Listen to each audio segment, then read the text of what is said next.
2024 news 18 लोकमतच्या या महा कव्हरेजमध्ये आपलं सगळ्यांचं खूप खूप स्वागत। मंडळी 543 जागा आणि पुन्हा एकदा तिसऱ्यांदा मोदी सरकार येणार का? मोदी पंतप्रधान होऊन हॅट्रिक साधणार का की वेगळंच काही चित्र आपल्याला बघायला मिळणार? याविषयी लोकांच्या मनात अनेक प्रश्न आणि उत्सुकता विलास आणि याच विषयाला घेऊन आपल्याबरोबर मान्यवर पाहुणे देखील आहेत। त्यांच्याशी आपण थेट बोलणार आहोत। प्रत्येकाला मी 40 सेकंद देतोय। ब्रह्मन आथनकर सर, आपल्यापासून सुरुवात करतो। यंदाच्या निवडणुकीकडे आपण कसं पाहता? मला असं वाटतं 2024 ची निवडणूक ही 2019 आणि 14 पेक्षा वेगळी आहे। त्याचं महत्त्वाचं कारण भाजपने नरेंद्र मोदींच्या चेहऱ्यावर लढण्याचं ठरवलं होतं आणि त्यांनी व्यवस्थित लढले सुद्धा। तरी भाजपचं चुकलेलं तिकीट वाटप, प्रचारात कुठलाही नवीन मुद्दा न येणं आणि एक फटीक फॅक्टर होता की 10 वर्ष तेच आहेत, अजून एकदा संधी द्यायची आहे परंतु आम्हाला उमेदवार नकोय, अशा पद्धतीचं वातावरण होतं। म्हणून ही निवडणूक स्थानिक मुद्दे, स्थानिक समीकरणं, राज्यातले मुद्दे या भोवती फिरत राहिली। त्याचा फटका महायुतीला महाराष्ट्रात बसेल। पेशकर सर, खरं तर 2024 ची निवडणूक ही पुढच्या 25 वर्षाचा पाया जो मोदीजींनी सांगितलेला आहे, रचलेला आहे, त्या मुद्द्याकडे आकर्षित करणारी होती। आणि काय पाया रोवला गेलाय? पाया ऑलरेडी रोवला गेलेला आहे, परंतु त्या दृष्टीने पुढचा जो रोडमॅप दाखवला होता त्या रोडमॅपला आकर्षित करणारी ही निवडणूक होती। कॉन्फिडंट 100% कॉन्फिडंट तिसऱ्यांदा आणलेले आहेत बरोबर। आणि तिसऱ्यांदा मोदीजींना पंतप्रधान करण्यासाठी भारतीय जनता ही उत्सुक आहे आणि थोड्याच वेळात म्हणजे 3 तास किंवा 4 तासात आपल्याला हे फटाके वाजलेला आवाज ऐकू येईल। काय काका, चांदा ते बांधा आवाज द्यायचा की दिल्लीपर्यंत द्यायचा? काय नेमकं काय वाटतं? नाही, आपण जर बघितलं तर निश्चितपणे या अखंड भारतामध्ये या लोकसभेच्या निवडणुकीमध्ये भाजपच्या विरोधात जनमत आहे। आणि तुम्ही कुठेही जावा, कोणत्याही राज्यामध्ये जावा, आज प्रचंड मोठी महागाई असेल, बेरोजगारी असेल आणि नरेंद्र मोदींनी या भारताला एक नवीन भारताचं स्वप्न दाखवलं होतं, विकासाचं स्वप्न दाखवलं होतं। आणि 10 वर्षामध्ये 10 वर्षानंतर पदरात काय पडलं हे जेव्हा मतदार म्हणून तो अनालिसिस करतो तेव्हा त्याच्या पदरी निराशा पडलेली आहे। त्यामुळे निश्चितपणे या ठिकाणी इंडिया आघाडीचा खूप मोठा विजय होणार आहे। महाराष्ट्रात होणारच आहे। देशातून आहे अशा राज्यातून आहे की देशातून आहे? देशात नाही, राज्यात सुद्धा आहे। त्यामुळे अखंड भारतामध्ये निराशा झालेली आहे ना, लोकांचा भ्रमनिरास अखंड देशामध्ये झालेला आहे। त्यामुळे निश्चितपणे महाराष्ट्रावर आम्ही देशात सुद्धा मोठ्या मेजॉरिटीनं आम्ही सत्तेत येऊ। मला क्षणभर असं वाटलं होतं की राजूजी ही भूमिका मांडणार आहेत की काय थोड्या वेळाने, पण हरकत नाही। आणि म्हणजे ह्यांनी मांडलेली बाजू ते खोडून काढतील असं वाटत असताना पण ठीक आहे, आता ज्या भूमिकेत तुम्ही आहात त्या भूमिकेतून निवडणूक कशी दिसते? भूमिकेचा प्रश्न ह्याच्यासाठी तयार झाला की ज्या पद्धतीने इंडिया आघाडी किंवा काँग्रेस, ज्या पक्षामध्ये मी आता याच्यापूर्वी सगळ्या निवडणुका मी काँग्रेसच्या माध्यमातून इकडे आपण 2014 पासून करतोय या सगळ्या गोष्टी, पण एक प्रकारची निराशा पक्षामध्ये आणि जनतेमध्ये पक्षाबद्दल आणि इंडिया आघाडीबद्दल जी आहे, त्या निराशा आणि त्या म्हणजे जी अनास्था आहे त्याच्या विरोधात तिकडे असलेला आशावाद, महायुतीमध्ये स्वप्न जी दाखवलेली आहेत ती साकार होण्याचा मार्ग जो सुकर करण्यात आला, त्या पद्धतीने महाराष्ट्रात तसं बघायला गेलं तर आदरणीय एकनाथरावजी शिंदे साहेबांनी आणि त्यांच्या सहकार्यांनी घेतलेले निर्णय गेल्या 2 वर्षात सगळ्यात जास्त निर्णय महाराष्ट्राच्या भल्यासाठी घेतले। तो निर्णय योग्य की अयोग्य हे आज कळेल, ते तर नक्कीच कळणार आहे। आणि तो जो निर्णय आहे, तो जो आशावाद आहे, तसेच माझ्यासारखा हा आशावाद या देशातल्या करोडो लोकांना आहे पंतप्रधान नरेंद्र मोदींबद्दल। नक्की हा आशावाद आहे, पण आता मतमोजणीला उरलाय फक्त अर्धा तास 30 मिनिटं। अगदी एक चहा तुम्ही सोफ्यावर बसून घेईपर्यंत अर्धा तास होणार आहे। फार आता वाट पाहायची तुम्हाला आवश्यकता नाहीये आणि या अर्ध्या तासाच्या आत तुमच्यापर्यंत येणार आहे या लोकसभा निवडणुकीचा पहिला कल विचार, आणि तोही पहिल्यांदा फक्त न्यूज 18 लोकमतवर। पहिला कल देशामध्ये हजारो अशी मतदार केंद्र, जिथं मतमोजणी केंद्र आहेत त्या मतमोजणी केंद्रांवरून हजारोंच्या संख्येनं आमचे रिपोर्टर्स आपल्यापर्यंत प्रत्येक बातमी अचूक आणि वेगवान पद्धतीने पोहोचवणार आहेत। त्यामुळे ही स्क्रीन बदलू नका, रिमोट बाजूला ठेवा, हातात चहाचा कॉफीचा कप घ्या आणि फक्त न्यूज 18 लोकमत बघा। अगदी चाय पे चर्चा होत राहिलेली, म्हणून चाय घेता घेता, चहा घेता घेता 543 आकड्यांचं भवितव्य काय आहे हे देखील आपण जाणून घ्या। यामध्ये कोण बाजी मारतंय हे देखील आपण जाणून घ्या। थोड्याच वेळात पहिला कल जो आहे तो आपल्या हाती येणार आहे। दिल्लीची ही लढत आहे, दिल्लीची लढत। आणि दिल्लीत काय चाललंय? तुषार शेट्टी आपले प्रतिनिधी आपल्या सोबत आहेत, आपण थेट त्यांच्याकडे जाऊ इच्छितोय। तुषार, आता तू ज्या न्यूज हब मध्ये आहेस तिथं ती दिल्लीचं हब आहे आणि तिथं देशभरातून सगळे आकडे येत आहेत. काय तिथली स्थिती आहे, काय चर्चा आहे, एक्झिट पोलच्या नंतर उत्साह दिसतोय काय, आणि दाखवा जरा सगळं काय तयारी केली न्यूज 18 लोकमत. अगदी खरंय विलास, जसं तू म्हणालास की ज्या पद्धतीनं महाराष्ट्रातल्या मतदारांमध्ये आणि राजकीय पार्ट्यांमध्ये उत्साह दिसून येतोय त्याच पद्धतीचा उत्साह आपल्या न्यूज सेंटर हबमध्ये दिसून येतोय. ही पूर्णच्या पूर्ण न्यूजरूम जी आहे या पूर्ण मोठ्या न्यूज सेंटर हबमध्ये देशातले नेटवर्क 18चे जेवढे सगळे आपले चॅनल्स आहेत त्या चॅनल्सचे प्रतिनिधी आलेले आहेत. पंजाब असेल, मध्य प्रदेश असेल, बिहार असेल, उत्तराखंड असेल, झारखंड असेल, कर्नाटक असेल, तेलंगणा, पॉंडेचेरी या भागासह संपूर्ण हे सगळे जे आहेत आपले नेटवर्कचे चॅनलच्या टीम्स इथे आहेत. इथे आपला महाराष्ट्राचा डेस्क आहे आणि या महाराष्ट्राच्या डेस्कमध्ये आपले रट सेंटरचे जे प्रतिनिधी आहेत जिथून आपले सगळे प्रतिनिधी आपल्याला माहिती देणार आहेत तिथली ही माहिती इथून ही ऑन एअर जाणार आहे. याचबरोबर हा गोव्याचा डेस्क आहे, मागे वेस्ट बेंगॉल. त्यामुळे जसं मी म्हणालो की पूर्ण नेटवर्क 18 या इलेक्शनच्या तयारीसाठी किती लागलेलं आहे हे आपल्याला यातून दिसून येत आहे. विलास, नक्कीच तुषार, तिथले 2-3 डेस्क तरी सोडू नको तू. एक पश्चिम बंगालचा, दुसरा ओरिसाचा आणि उत्तर प्रदेशचा, आणि महाराष्ट्राचा आम्ही सांभाळू इकडून किल्ला काय लढवायचा तो. आम्ही तुम्हाला तिथपर्यंत सगळं सांगत राहू. पण या ह्या स्विंग स्टेट म्हणून ओळखले जातात अभिजित सर, आणि ह्या स्विंग स्टेटमध्ये काय होतंय हे तुम्ही आमच्यापर्यंत पोहोचवत राहा. विशाल, मी तुषार, मला तुला हेही विचारायचं की जे डेस्क सगळे पाठीमागे दिसतात वेगवेगळ्या पद्धतीचे, ते कशा पद्धतीने ऍक्टिव्ह राहणार आहे, त्यांची कार्यपद्धती कशी असेल? विशाल, जर आपण बघितलं तर आपली रट म्हणजे रिझल्ट अपडेट टीम जी आहे ही नेटवर्क 18नी विकसित केलेली एक पद्धत आहे आणि ही सिस्टीम 100 नाही तर 110% बरोबर असल्याचं सांगितलं जातंय. याचं कारण म्हणजे आपल्या नेटवर्कचे असलेले प्रतिनिधी, कारण की हे प्रतिनिधी संपूर्ण महाराष्ट्रातल्या संपूर्ण देशातल्या प्रत्येक मतदान केंद्रावरती आहेत आणि प्रत्येक मतदान केंद्रावरती ते प्रतिनिधींना जे अपडेट देतात ते अपडेट सगळ्यात आधी आपल्याकडे येतात. आणि आपण जसं बघितलं की संपूर्ण देशातले आपले सगळे प्रतिनिधी जे अपडेट देत आहेत त्याची माहिती आपल्याला मिळणार आहे आणि नंतर हीच माहिती स्क्रीनवरती रिफ्लेक्ट होणार आहे. आणि आपण जेव्हा म्हणतो की आम्ही लीडर्स आहोत त्याचं कारणच हे आहे की आपल्या रिपोर्टरची असलेली ही शक्ती, कारण की आपल्याकडे जे अपडेट येत आहेत ते थेट आणि अचूक येत आहेत. त्यामुळे स्क्रीनवर नजर ठेवून राहा तुम्ही तुषार. अगदी खास करून दक्षिणेकडे यंदा भाजप आपलं खातं घवघवीतपणे उघडतंय का हे आपल्याला बघणं फार महत्वाचं ठरणार आहे. विलास, पण महत्वाचं आहे विदर्भ सुद्धा महाराष्ट्राच्या दृष्टीनं, जिथं आशा महाविकास आघाडीला सर्वाधिक जास्त आहे. आणि उदय तिमांडे आपले प्रतिनिधी जोडले गेलेले आहेत नागपूरमधून.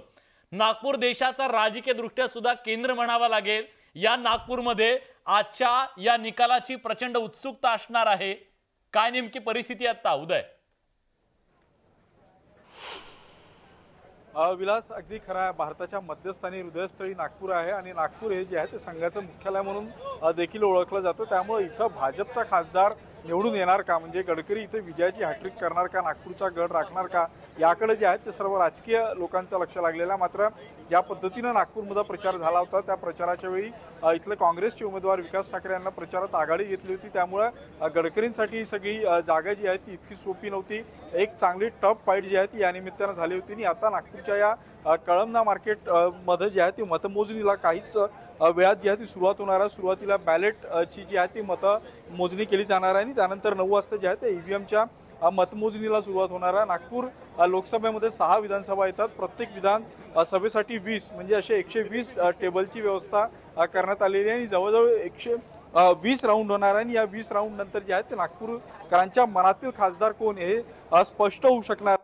मोठा पोलीस किंवा मतमोजणीसाठी आवश्यक असलेला मनुष्यबळ असेल आणि त्यासाठी आवश्यक असलेली सगळी तयारी जी आहे ती इथे कळमना मार्केट परिसरात झालेली आहे. 9 वाजता मतमोजणीला सुरुवात झाल्यावर साधारणतः 11 वाजेपर्यंत नागपूरकरांच्या मनातील खासदार कोण आणि त्यांनी कोणाला कौल दिलेला आहे याबाबत प्रत्येक राऊंड गडी प्रत्येक मत मोजल्यानंतर ती आकडेवारी आमच्यापर्यंत पोहोचवत राहा. यानंतर आपण नाशिकला जाऊयात. आपण नाशिक देखील फार मोठं चर्चेत आहे. उत्तर मतदारसंघ आणि उत्तर महाराष्ट्र जर आपण लक्षात घेतलं तर 8 मतदारसंघ आणि या 8 मतदारसंघांच्या बाबतीत नेमकं काय घडतंय याकडे सगळ्यांचं लक्ष लागलेलं आहे. तुला जास्त उत्सुकता असेल कारण मी नाशिककडे होता, होम टाउन आहे माझं, त्याच्यामुळे नाशिककडे विशेष लक्ष आहे माझं. भले मतदान आता माझं तिथे नसलं तरी गेल्या टर्मला मी मतदान केलेलंच आहे तिथे. पुण्यामध्ये आपल्या वैभव सोनवणे आपले प्रतिनिधी आहेत, आपण पुण्यामध्ये सुद्धा जाऊया. नाशिकला जाऊयात. नाशिकला आमचे प्रतिनिधी लक्ष्मण घाटोळ आता क्षणाला आपल्या बरोबर आहे. आता सध्या सगळीकडे लक्ष्मण एकच आवाज असेल, भाऊ काय चाललंय, भाऊ कोण निवडून येते. तर भाऊ आम्ही त्याच टोन मध्ये तुम्हाला विचारतो की भाऊ सध्या नाशिकमध्ये माहोल काय.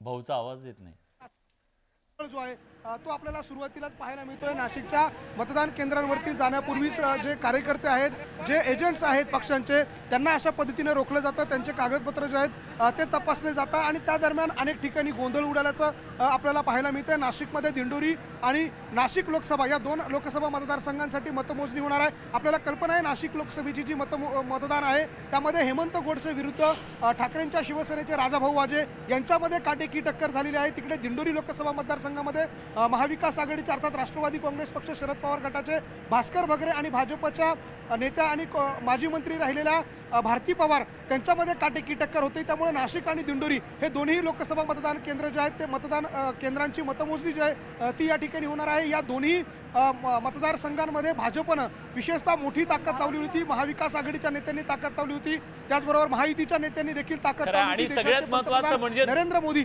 यांनी देशात पहिल्यांदा असं घडलं असेल, देशात पहिल्यांदा असं घडलं विशाल की मोदींचे 2 उमेदवार नाशिकमध्ये होते.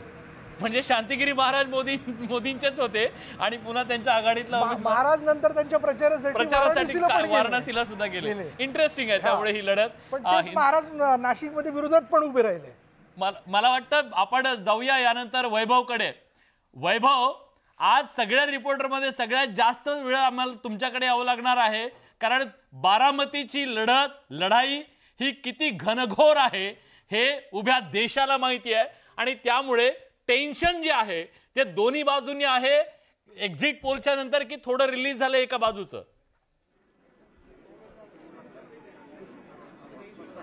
विलास, तुम्हाला सारखं यावं लागणार हे नक्की आहे.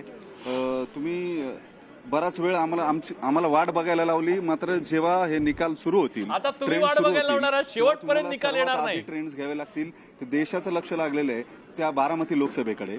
मूळ महाराष्ट्राच्या राजकारणातलं अत्यंत पॉवरफुल पॉलिटिकल फॅमिली म्हणून किंवा प्रचंड ताकदीचं राजकीय कुटुंब म्हणून ज्या कुटुंबाकडे बघितलं जातं ते पवार कुटुंब या निवडणुकीत एकमेकांच्या समोर आहे. प्रतिष्ठापनाला लागलेली आहे. उमेदवारांच्या मागे सुनेत्रा पवारांच्या मागून अजित पवारांची आणि सुप्रिया सुळे यांच्या मागे शरद पवारांची. पवार कुटुंबातले कोण पवार महत्वाचे आहेत, कोण पवार प्रमुख आहेत हे ठरवणारी ही निवडणूक आहे. आणि या सगळ्यामध्ये सकाळपासून एक गंमतशीर चित्र दिसतंय. 8 महिन्यापूर्वीपर्यंत जेव्हा राष्ट्रवादी एकत्र होती तेव्हा सगळे कार्यकर्ते हे घोळीमेळीनं बरोबर राहायचे. तेच सगळे कार्यकर्ते आता एकमेकांच्या विरोधामध्ये त्यांचा प्रचार करून झाला. आज मतमोजणीसाठी इथं मतमोजणीच्या केंद्रावरती सकाळी जी तपासणी होते तिथं प्रतिनिधी म्हणून आल्यावरती एकमेकांना भेटतायत. सगळेच एकमेकांकडे एका वेगळ्या नजरेनं बघतायत. नेमकं काय होणार, तुमचा उमेदवार जिंकणार की आमचा उमेदवार जिंकणार. प्रशासनाकडून तयारी जी आहे ती अत्यंत जोरदार करण्यात आलेली आहे. कुणालाही मोबाईल जे आहेत ते आतमध्ये घेऊन जाता येत नाहीयेत. सगळ्यांचे मोबाईल बाहेर ठेवूनच प्रतिनिधींना आतमध्ये परवानगी जी आहे ती देण्यात आलेली आहे. सगळ्यात महत्त्वाचं असणार आहे ती बारामती लोकसभेच्या मतदानाची आकडेवारी यायला जेव्हा सुरुवात होईल 8 वाजता बरोबर 8 वाजेपर्यंत येणारे सगळे पोस्टल बॅलेट जे आहेत जे 8 वाजेपर्यंत मतमोजणी केंद्रावरती पोहोचतील राज्यभरातून किंवा देशभरातून, तेच पोस्टल बॅलेट जे आहेत ते व्हॅलिड ठरवले जातील. त्यांचं काउंटिंग जे आहे ते सुरू केलं जाईल आणि त्यासोबतच ईव्हीएमचं काउंटिंग जे आहे ते सुद्धा सुरू केलं जाईल. काही वेळापूर्वी स्ट्रॉंग रूम जे आहेत ते उघडण्यात आलेले आहेत आणि उमेदवारांच्या प्रतिनिधींच्या समोर या स्ट्रॉंग रूम उघडण्यात आल्या. त्याआधी मला विचारायचं आहे, या सगळ्या याच्यामध्ये खरं तर बॅनरबाजी देखील मोठ्या प्रमाणात करण्यात आलेली आहे. म्हणजे असं असतं ना की आपले आप्पा आपले नाना निवडून येतील हा जो काही कार्यकर्त्यांचा विश्वास असतो तो अगदी आठवडाभरापूर्वीपासूनच ते व्यक्त करायला सुरुवात करतात. तशी देखील बॅनरबाजी वैभव पुण्यामध्ये पुण्याच्या परिसरात होताना दिसतंय का? कारण पुण्यात सुप्रिया सुळेंच्या विजयाचे बॅनर आत्ताच लावण्यात आलेत. हे दोन्ही बाजूंनी बघायला मिळालं विशाल. बॅनर्स जे आहेत ते उत्साही कार्यकर्त्यांनी दोन्ही बाजूंचे बॅनर्स जे आहेत ते लावलेले होते. आपण इथं आता जे प्रतिनिधी येत आहेत या प्रतिनिधींमध्ये व्हिज्युअल्स आपल्याला पाहता येत आहेत. सगळे प्रतिनिधी जे आहेत ते मतदान केंद्रावरती चाललेले आहेत. पोलिसांचा मोठा बंदोबस्त आहे. जो प्रश्न तू विचारलेला होता, अगदी गुलालाची तयारी झाली आहे. कुणी लाडू 400 किलो लाडूची ऑर्डर दिली आहे. कालपासूनच हे लाडू जे आहेत ते बनवायला सुरुवात झाली आहे. हा सगळा उत्साह जो आहे तो एकीकडे कार्यकर्त्यांचा दिसतो. सगळ्यात महत्वाचं म्हणजे मतदान झालं तेव्हाच काही उमेदवारांचे फ्लेक्स जे आहेत ते पुण्यामध्ये लागलेले होते, ते विजयी झाल्याचे दोन्ही उमेदवारांकडून दावे केले जात आहेत. आम्ही जिंकू, कार्यकर्त्यांकडून दावे केले जात आहेत, गणितं मांडली जात आहेत. गेले 15 दिवस हेच घडतंय आणि उत्साह जो आहे कार्यकर्त्यांचा तो प्रचंड मोठा पाहायला मिळतोय. सगळे कार्यकर्ते हे सेफॉलॉजिस्टच्या भूमिकेमध्ये गेलेले आहेत. आपलं स्वतःचं बूथ वाईज, गट वाईज नेमकं मतदान कसं झालेलं आहे या सगळ्याची आकडेवारी कागदावरती मांडत मांडत शेवटी आजचा दिवस जो आहे तो निकालाचं येऊन ठेपलेला आहे. काही वेळामध्ये मतमोजणीला सुरुवात होईल आणि या मतमोजणीनं स्पष्ट होईल पवार घराण्यातले खरे नेते कोण, कोणते पवार हे खरे नेते असणार आहेत. सुप्रिया सुळेंच्या नेतृत्वाचा कस लागणार आहे. कारण पहिल्यांदा सुप्रिया सुळे या लोकसभेची निवडणूक अजित पवारांशिवाय लढलेल्या होत्या. इतके वर्ष ज्यांनी त्यांच्या निवडणुकीची धुरा सांभाळलेली होती ते अजित पवार यंदा विरोधात होते. त्यामुळे सगळे कार्यकर्ते जे आहेत वैभव अगदी बरोबर तुम्ही बोललात. बारामतीचे खरे पवार कोण याचा फैसला आज होणार आहे आणि यानंतर आपण जाणार आहोत सुमित सोनवणे यांच्याकडे. सुमित, मला वाटतं की कदाचित असं पहिल्यांदा घडत असावं की प्रत्येकाला वाटतं आपलाच नेता जिंकणार आहे. त्याचं कारण असं आहे, हे मार्जिन जे असणार आहे जिंकण्याचं ते खूप कमी असणार आहे. फाईट अटीतटीची झाली आहे आणि त्यामुळे काटेकी टक्कर झाली आहे. त्यामुळे बॅनर झळकू लागलेले आहेत आतापासूनच. सुमित.